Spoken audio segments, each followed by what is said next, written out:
اعوذ باللہ من الشیطان الرجیم بسم اللہ الرحمن الرحیم۔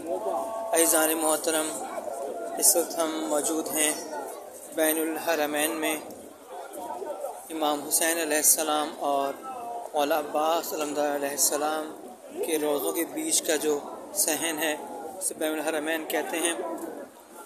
یہاں پر مولا حسین علیہ السلام کا روضہ ہے اور اس جگہ مولا عباس علمدار علیہ السلام کا روضہ۔